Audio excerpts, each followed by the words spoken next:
જિલ્લામાં 5 લાખ રૂપિયાના ખર્ચે માંડ ફાળો કરીને પોસ્ટરો લગાયા। દોઢ દાડાની અંદર એ ભાજપના અધિકારીઓ જે પટ્ટા બાંધીને બેઠા હતા ચીફ ઓફિસરો ને એમણે 1.5 કલાકની અંદર ઉતારી નાખ્યા। એમને હું કહેવા માંગુ છું કે તમે આખા જિલ્લામાંથી કોંગ્રેસ પાર્ટીના પોસ્ટર ઉતારી શકશો। કોંગ્રેસ પાર્ટીને જે લોકોના આખા બનાસકાંઠાના દિલમાં જેનું કોંગ્રેસનું સ્થાન છે ને એ તમે દિલમાંથી નહીં કાઢી શકો। પ્રિયંકાજી આવે તો ઝંડા ઉતારી નાખે। આ માનસિકતા એમની છે ત્યારે આપણે ખૂબ સંયમ રાખ્યો છે। એમને જેટલો સત્તાનો દુરુપયોગ કરવો હતો એટલો કર્યો હતો, છતાં પણ 9 લે છે ને 13 તૂટે છે।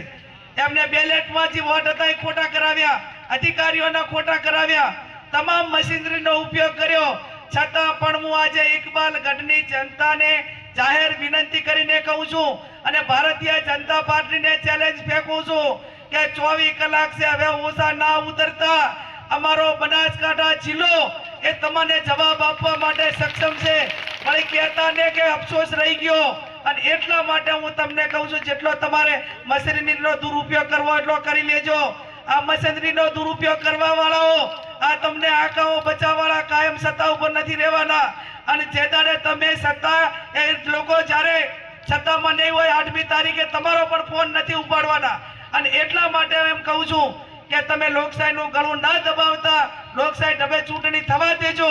અને એટલા માટે હું તમને બનાસકાંઠાની જનતાને બનાસની બેન કેની બેન તરીકે બે હાથ જોડીને વિનંતી કરું છું કે આ 24 કલાક હેમખેમ હાચવી અને 7મી તારીખે એવું મતદાન કરો કે દિલ્હી સુધી અમને કરંટ લાગવો જોઈએ।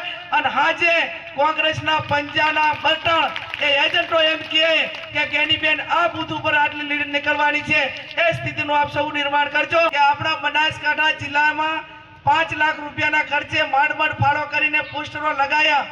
દોઢ દાડાની અંદર એ ભાજપના અધિકારીઓ જે પટ્ટા બાંધીને બેઠા હતા ચીફ ઓફિસરો ને એમણે 1.5 કલાકની અંદર ઉતારી નાખ્યા। એમને હું કહેવા માંગુ છું કે તમે આખા જિલ્લામાંથી કોંગ્રેસ પાર્ટીના પોસ્ટર ઉતારી શકશો। કોંગ્રેસ પાર્ટીને જે લોકોના આખા બનાસકાંઠાના દિલમાં જેનું કોંગ્રેસનું સ્થાન છે ને એ તમે દિલમાંથી નહીં કાઢી શકો। પ્રિયંકાજી આવે તો ઝંડા ઉતારી નાખે। આ માનસિકતા એમની છે ત્યારે આપણે ખૂબ સંયમ રાખ્યો છે। એમને જેટલો સત્તાનો દુરુપયોગ કરવો હતો એટલો કર્યો હતો, છતાં પણ 9 લે છે ને 13 તૂટે છે। એમને બેલેટમાં જે વોટ હતા એ ખોટા કરાવ્યા, અધિકારીઓના ખોટા કરાવ્યા, તમામ મશીનરીનો ઉપયોગ કર્યો, છતાં પણ હું આજે ઇકબાલ ગઢની જનતાને જાહેર વિનંતી કરીને કહું છું અને ભારતીય જનતા પાર્ટીને ચેલેન્જ ફેંકું છું કે 24 કલાક છે, હવે ઓછા ના ઉતરતા। અમારો બનાસકાંઠા જિલ્લો એ તમને જવાબ આપવા માટે સક્ષમ છે। પણ કહેતા ને કે અફસોસ રહી ગયો અને એટલા માટે હું તમને કહું છું જેટલો તમારે મશીનરીનો દુરુપયોગ કરવો એટલો કરી લેજો।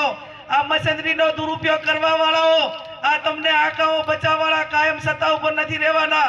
અને જે દાડે તમે સત્તા એ લોકો જ્યારે સત્તામાં નહીં હોય 8મી તારીખે તમારો પણ ફોન નથી ઉપાડવાના। અને એટલા માટે એમ કહું છું કે તમે લોકશાહીનું ગળું ના દબાવતા, લોકશાહી ઢબે ચૂંટણી થવા દેજો।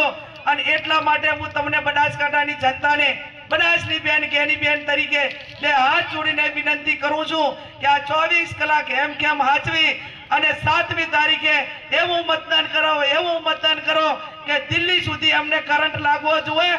અને હાજે કોંગ્રેસના પંજાના બટણ એ એજન્ટો એમ કહે કે કેનીબેન આ બૂથ ઉપર આટલી લીડ નીકળવાની છે, એ સ્થિતિનું આપ સૌ નિર્માણ કરજો।